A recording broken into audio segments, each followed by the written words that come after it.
ഞാനൊരു ക്യാമ്പസിൽ എത്തി നിൽക്കുമ്പോഴത്തേക്കും നമ്മൾ പെട്ടെന്ന് നമ്മളുടെ ക്യാമ്പസ് എങ്ങനെയായിരുന്നു എന്ന് ആലോചിച്ച് പോകും. അത് എത്ര വന്നാലും നമുക്ക് തടയാൻ പറ്റില്ല. എൻ്റെ അച്ഛനും അമ്മയും പഠിച്ച് പ്രേമിച്ച് കല്യാണം കഴിച്ച കോളേജാണത്.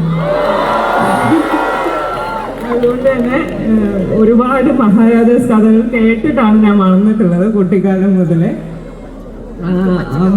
എറണാകുളത്തുള്ള ഏറ്റവും പ്രമുഖ കോളേജ് എന്ന നിലയിൽ, കേരളത്തിലെ തന്നെ ഏറ്റവും പ്രമുഖ കോളേജ് എന്നുള്ള നിലയിൽ മഹാരാജാസിൻ്റെ ഒരു പൾസ് എപ്പോഴും എന്താണെന്ന് അറിയാനാണ്, ഒരു യൂത്തിൻ്റെ പൾസ് എന്താണെന്ന് അറിയാൻ ഉറ്റുനോക്കുന്ന ഒരു ക്യാമ്പസ് കൂടെയാണ് മഹാരാജാസ് എന്നും.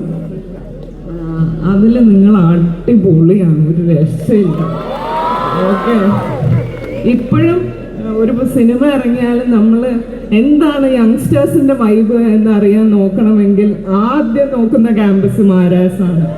So that is so special. അങ്ങനെ നമ്മൾ എന്നും നമ്മളുടെ ഒരു വർഷത്തിൽ മഹാരാജാസിന് എന്നുള്ള ഒരു ചർച്ച കടന്നു പോകാത്ത ഒരു വർഷം ഇതുവരെ ഉണ്ടായിട്ടില്ല. So it is very beautiful to be here. അത് റൈഫിൾ ക്ലബിന്റെ ഭാഗമായി നിൽക്കാൻ കഴിയുന്നതിൽ വലിയ അഭിമാനവുമുണ്ട്. എല്ലാവരും പറഞ്ഞതുപോലെ നിറയെ ആക്ടേഴ്സ് ഉള്ള വളരെ ജാം